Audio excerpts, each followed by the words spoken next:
오늘은 거룩한 주일입니다. 여러분에게 이 거룩한 부활절 두 번째 주일을 맞이하여서 먼저 한 가지 질문으로 하나님의 말씀을 함께 시작하고자 합니다. 여러분에게 있어서 주일은 한 주의 마지막 날로 보내지고 있습니까? 아니면 한 주의 첫 번째 날로 보내고 있습니까? 한번 깊이 생각해 보시기 바랍니다. 한 주의 마지막 날로 보내건 한 주의 첫 번째 날로 보내건 그게 무슨 의미가 있느냐 이렇게 생각하실 수도 있겠지만 전혀 다른 삶을 살게 됩니다. 대부분의 달력은 한 주가 주일부터 시작해서 토요일로 끝납니다. 월요일이 첫날이 아니라 주일이 첫날이고 주일이 마지막 날이 아니라 토요일이 마지막 날입니다. 비록 월요일에서 토요일까지 일하지만 한 주는 그렇게 주일에서 시작해서 토요일로 끝난다고 여겨져 왔습니다. 하지만 현실은 다릅니다. 주일은 첫날로 느껴지지 않고 마지막 날로 느껴집니다. 한 주는 월요일로 시작해서 주일로 끝나는 것처럼 느껴집니다. 그리고 그때의 주일은 다 마치는 날입니다. 그래서 문을 꽁꽁 걸어 잠그고 있는 날입니다. 설렘과 새로움과 기대보다는 겨우 숨 돌리는 날일 뿐입니다. 왜 그렇습니까? 그 이유는 사람들의 삶이 고단하기 때문입니다. 너무 지치기 때문입니다. 월요일부터 시작된 일은 금요일 밤이나 토요일 오후가 되어서야 끝납니다. 그것도 복 좋은 사람들의 경우입니다. 많은 사람들의 경우는 토요일 오후 이후에 쉼이라는 작은 여유도 갖지 못한 채 살아가기도 합니다. 결국 파김치가 된 사람들은 아무것도 못할 정도로 진이 빠지고 지친 채로 주일을 맞이하게 됩니다. 그러니 주일은 시작하는 날이 아니라 정말 겨우 숨 돌리는 날이 되어버렸습니다. 설레는 날이 아니라 아무도 나를 건드리지 못하게 나만의 문을 꽁꽁 잠가버리는 날이 되어버렸습니다.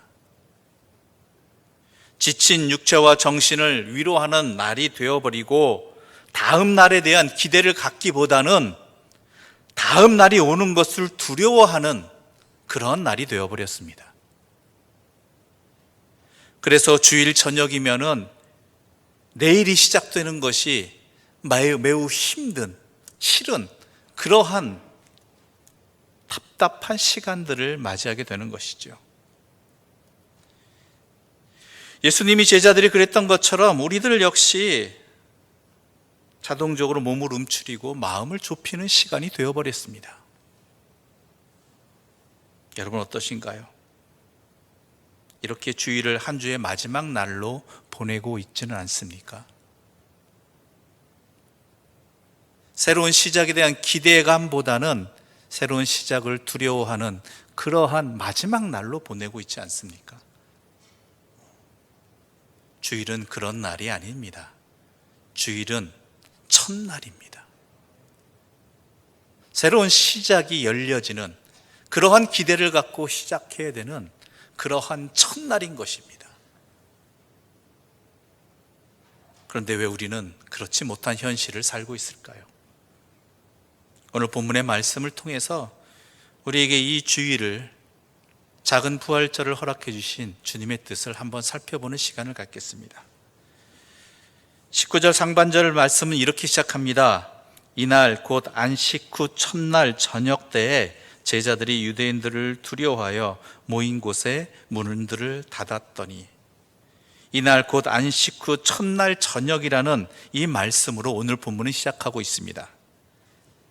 한 주의 첫날입니다. 여러분이 잘 아시다시피 안식일은 토요일입니다. 또한 새벽에 부활하신 예수께서 막달라 마리아에게 나타나신 바로 그날입니다. 하지만 분위기는 어떻습니까? 한 주의 마지막 날일 뿐입니다. 문을 꽁꽁 걸어 잠갔습니다. 마음도 잠갔습니다. 그들은 예수님을 십자가에 못 박은 유대인들을 두려워하는 날이었습니다. 제자들이 두려움을 막기 위해서 할 수 있는 일이라고는 고작 문 걸어 잠그는 것밖에 없었습니다. 근데 문 걸어 잠근다고 무슨 소용이 있나요? 그 걸어 잠근 문이 안 열립니까? 안 부서집니까? 문 걸어 잠갔다고 그들이 보호됩니까? 전혀 아무 의미 없더라는 것이죠. 우리가 주일 오후 저녁 때 내일이 오지 않기를, 월요일이 좀 미뤄지기를 간절히 소망하지만 그것이 무슨 의미가 있습니까? 우리가 아무리 그래도 시간은 흘러가고 월요일은 찾아오기 마련인 것입니다. 그런데 또 여기서 우리가 분명히 알아야 될 것이 있습니다. 제자들이 예수님의 부활을 모르는 것이 아니었다라는 것입니다. 막달라 마리아가 예수님을 배웠다는 말도, 또한 예수께서 전하라고 하신 말씀도 분명히 이들은 전에 들었을 것입니다. 안 전했겠습니까? 게다가 예수님의 빈 무덤을 보았던 베드로와 요한도 있었습니다. 그런데도 제자들의 반응은 문을 걸어 잠근 채 모여 있었습니다. 왜 그랬을까요?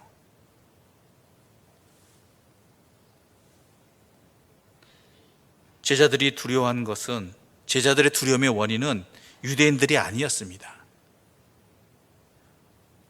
그들의 믿음 없음이었습니다.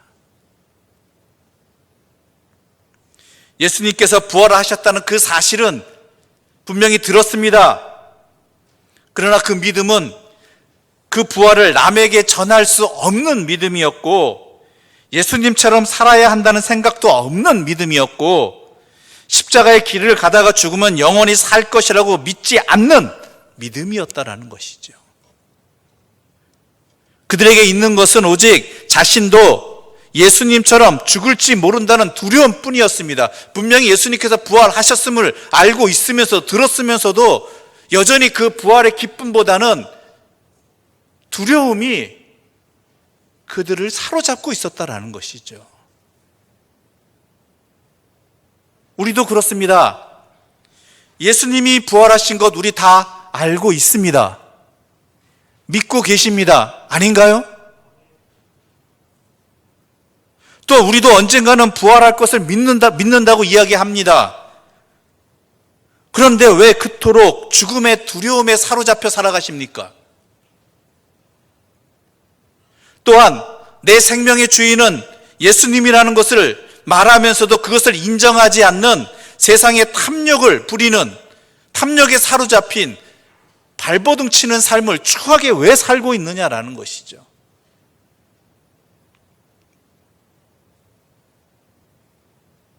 바로 오늘 요한을 통해서 우리에게 들려주는 이 말씀은 왜 너희들은 그렇게 살아가느냐라는 것입니다. 왜 여전히 문을 꽁꽁 잠그고 두려움에 사로잡혀 있느냐라는 것이죠.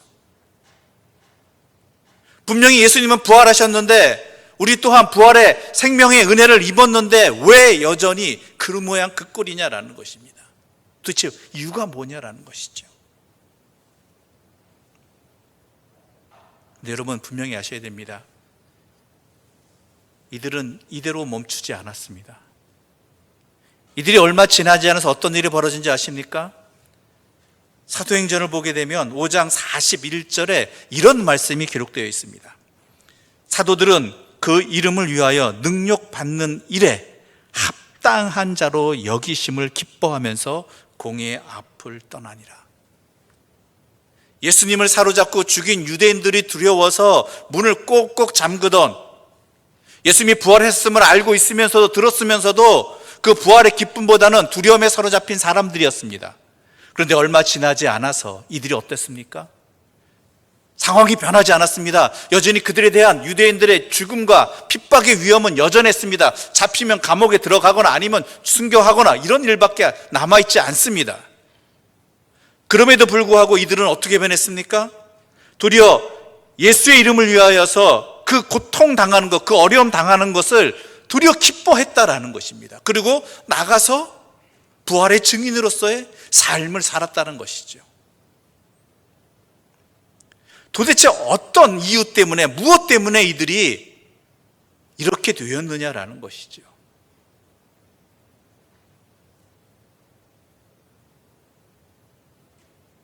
부활을 아는 것이 아닌 부활의 신앙, 부활의 삶을 살 수 있었느냐라는 것이죠. 그 시작을 오늘 본문은 이렇게 말하고 있습니다. 19절 하반절의 말씀입니다. 제가 읽겠습니다. 예수께서 오사 가운데 서서 이르시되 너희에게 평강이 있을지어다. 이 예수님의 너희에게 평강이 있을지어다라는 이 말씀은 그 안엔 또 다른 의미가 담겨 있습니다. 너희는 왜 두려워하고 있느냐라는 것입니다. 막달라 마리에게 나타나신 빈 무덤에서 막달라 마리에게 나타나신 예수님께서 마리에게 뭐라고 말씀하셨습니까? 왜 울고 있느냐? 무슨 얘기입니까? 울 일이 아니라는 것입니다.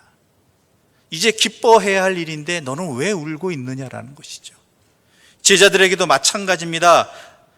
이제 예수께서 부활하셨는데 두려워할 이유가 이제는 제자들이 없는데 왜 여전히 기뻐하지 못하고 두려워하고 있느냐라는 것입니다. 그러면서 말씀하시는 게 두려워할 게 아니라 평안하라는 것입니다. 평강하라는 것입니다. 그런데 이 평강이 어떤 평강인지 아십니까? 지난주에 여러분과 함께 나눈 말씀이 있습니다. 막달라 마리아에게 예수님께서 너는 너의 길을 가서 전하고 나는 어디로 가겠다고 했습니까?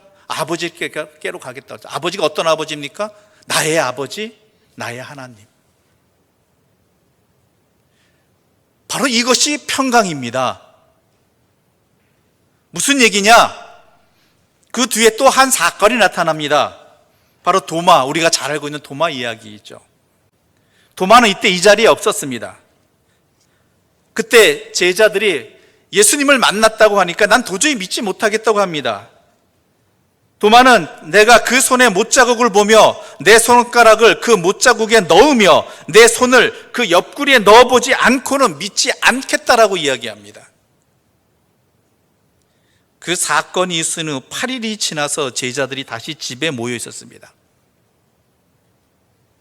근데 여전히 문은 닫혀 있습니다. 여전히. 그들의 심령이 아직 두려움에 있다라는 것이죠. 그런 가운데 예수님이 오셔서 가운데 서서 말씀하십니다. 너희에게 평강이 있을지어다. 그리고 도마에게 이렇게 말씀하시죠. 너의 손가락을 이리로 내밀어 보아라.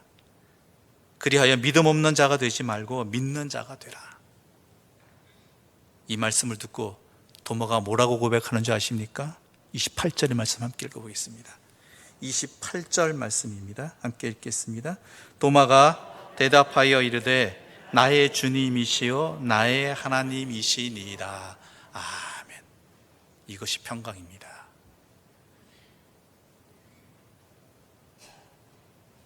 나의 주님이시요 나의 하나님이십니다. 즉 우리의 평강은요 다른 게 있는 게 아니에요. 내 여건이 좋아서 나에게 어려움이 없어서 건강해서 물질의 걱정이 없어서가 아닙니다. 진정한 평안은 바로 십자가에 달리시고 부활하신 주님을 통해서 우리에게 회복되어진 하나님과의 바른 관계, 즉 하나님을 나의 하나님, 나의 아버지로 모시고 살아가는 그 관계가, 그 삶을 살아갈 때 우리에게는 평강이 있는 것입니다. 그게 평강이에요.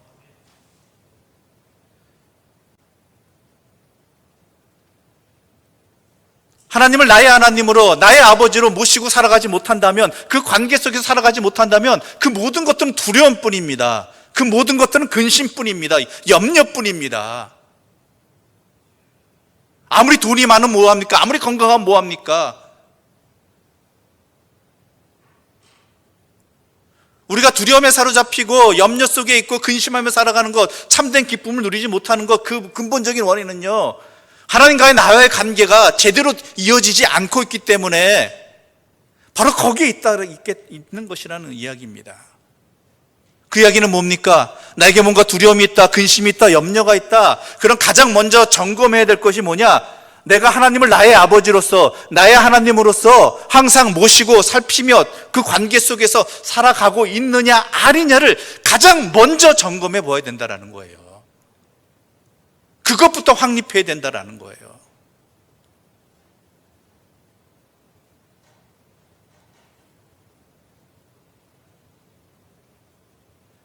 그것을 우리 주님께서는 우리에게 십자가를 지심으로, 부활하심으로 우리에게 회복시켜 주신 거예요.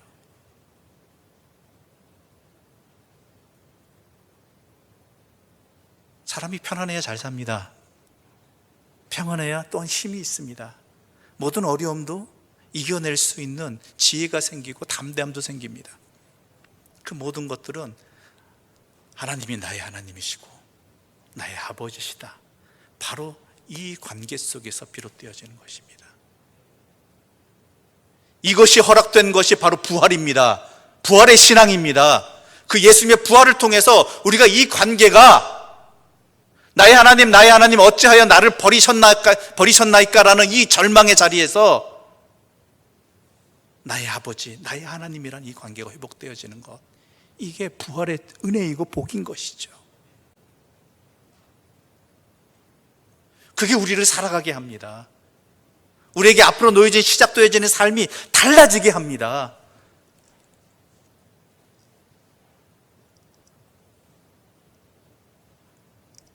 또한 이 부활신앙은요, 우리로 하여금 주님의 사명을 감당하는 자로 살게 해줍니다.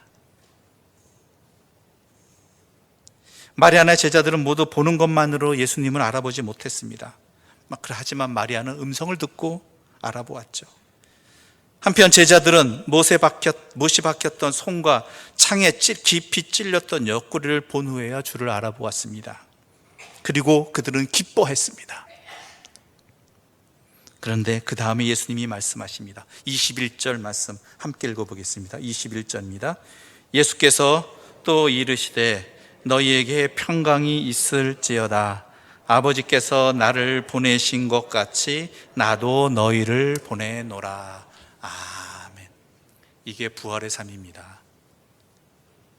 막달라 마리아를 제자들에게 보내시며 부활의 소식을 전하게 하신 예수님이셨습니다. 이제 제자들도 증인으로 부르십니다. 이제 제자들이 해야 할 일은 바로 예수님이 하시던 일, 하나님이 예수님을 보내셔서 이루시려고 하셨던 일들을 이제 부활의 생명을 얻은 사람들이 해야 하는 것입니다. 그게 부활의 삶입니다.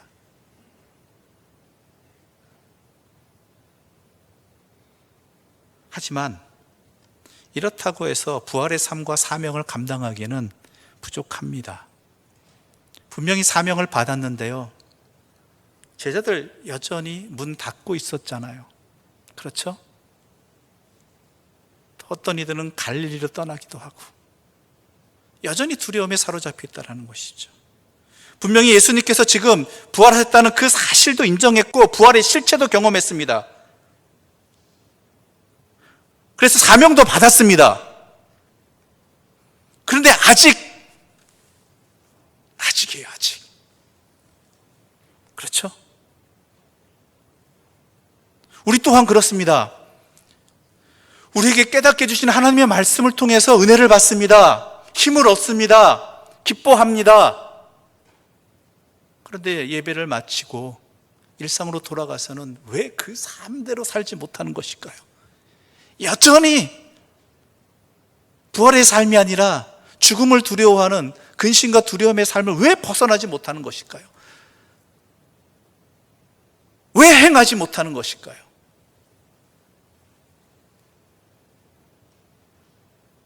(22절) 말씀 함께 읽겠습니다. 이 말씀을 하시고 그들을 향하사 숨을 내쉬며 이르시되 성령을 받으라. 아멘. 문을 닫고 숨어있던 두려워하던 제자들이 바뀌게 된 사건이 있었습니다. 박차고 나가서 여전히 그들을 향한 위협과 두려움과 공포는 존재했지만 그런 것에 아랑곳하지 아니하고 그들이 바깥으로 나가서 전하게 된 계기가 있었죠. 그것이 무엇이죠? 성령. 그래서 예수님께서 뭐라는 거예요? 성령을 받으라라고 이야기하시는 거예요.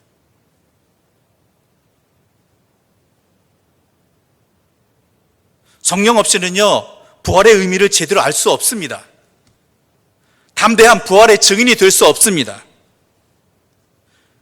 부활은 하나님의 백성을 성령을 통해서 우리의 마음을 바꿔주고 우리의 삶을 바꿔줘서 우리로 하여금 하나님의 말씀을 지키며 살아갈 수 있게 해주시는 것입니다.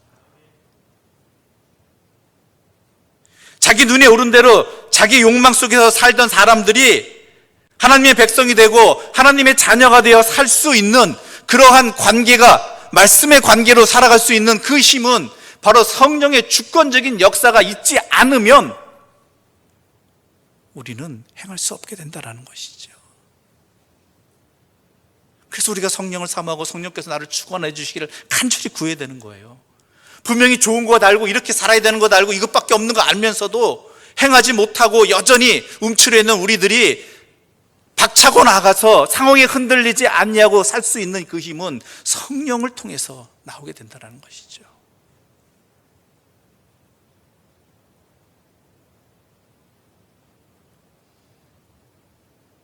주님이 성령의 은혜를 부어주셨을 때 모든 것이 달라지는 것입니다.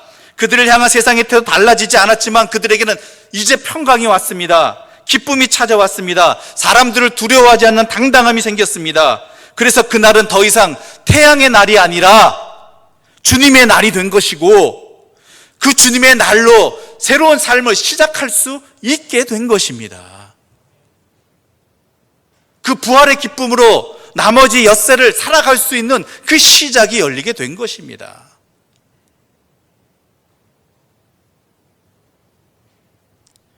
부활은 한 개인이 다시 살아난 사건이 아닙니다. 부활은 여기 임한 하나님 나라, 이미 시작된 하나님의 나라를 믿고 살아가는 신앙의 자리인 것입니다. 또한 장차 임할 완전한 하나님의 나라, 또 우리가 부활의 몸으로 영광스럽게 될 날을 소망하는 신앙인 것입니다. 그래서 이 나라에서, 이 땅에서 하루하루를, 그 일상을 매우 소중하게 여기지만 동시에 이 땅에서 우리가 가진 것, 이룬 것, 갈망하는 모든 것들을 절대화하지 아니하고 상대화할 수 있는 그 삶의 모습이, 삶의 태도가 부활신앙인 것입니다. 이 세상의 삶이 전부가 아니라는 것을 분명히 깨닫고 믿고 확신하는 그 삶의 모습, 이 삶의 끝에 심판이 있다고 믿고 오늘의 삶이 영원한 삶의 일부라는 것을 믿어야 살 수 있는 것이 바로 부활의 삶인 것입니다. 그렇게 살아가고 계십니까? 그렇게 살아가야 됩니다. 그러기 위해서 성령을 사모해야 되는 것이고 성령의 이끄심을 간구해야 되는 것이죠.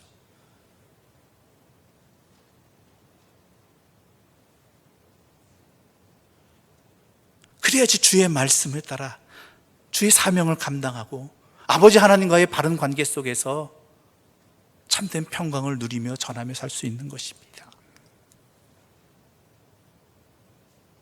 그것이 바로 부활의 진정한 축복이고 부활의 진정한 복음인 것입니다. 어떠신가요? 이 부활의 삶을 소망하지 않을 수 있나요? 왜 내가 부활의 삶으로 살아가는지 그 이유를 아시겠습니까? 참된 평강을 위해서입니다. 하나님과의 바른 관계를 통해서 그 사명을 감당하기 위해서입니다. 주의 성령의 은혜를, 우리에게 주신 은혜를 가지고 상황에 흔들리지 않고 담대하게 살아가기 위해서입니다. 왜냐하면 그것이 진정한 삶이고 진정한 생명이고 우리가 영원히 누릴, 지금부터 살아가는 그 삶의 자리이기 때문인 것입니다.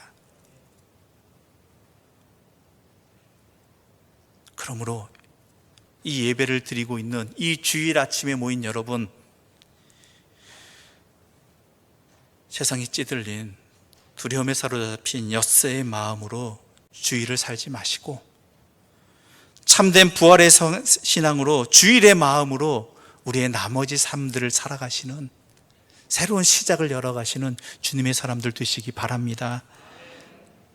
그 부활 신앙으로 내가 살아갈 때 나의 하루하루는 다른 삶이 될 것이고, 또한 부활의 신앙으로 내 삶이 시작될 때, 내 시간이 시작될 때 모든 시간은 부활의 은혜를 누리며 살아가는, 전하는 기쁨의 자리가 될 것입니다.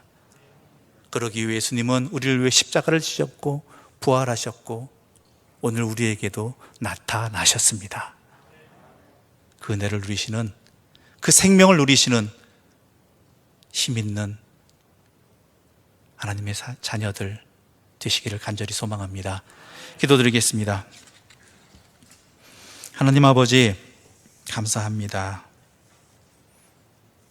우리의 오늘 하루는 주님의 부활을 믿는다고 고백하면서, 나도 부활할 것을 믿는다고 하면서도 여전히 문을 닫고 두려움 속에 살았던 한 주간의 마지막 날과 같은 모습이었습니다.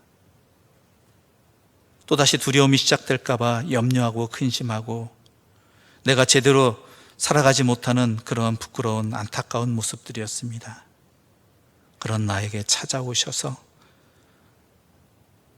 너에게 평강이 있을지어다라고 말씀해 주신 하나님, 나의 아버지, 그리고 우리가 그 부활의 생명을 살아갈 수 있도록, 부활의 삶을 살아갈 수 있도록, 사명을 감당할 수 있도록 성령도 허락해 주신 예수님의 은혜 가운데 우리가 새 힘을 얻어 새로운 시작을 살아가게 하여 주시옵소서. 참된 평강을 누리며 주의 말씀대로 살아가는 그 사명을 감당하며 주의 증인되는 성령의 능력을 힘입은 자로 기쁨의 삶을 살아가게 하여 주시옵소서. 그래, 우리의 그러한 삶을 통해서 세상이 주님을 깨닫게 해주시고 바라보게 해주시고 믿게 하여 주시옵소서. 예수님의 이름으로 기도드립니다. 아멘.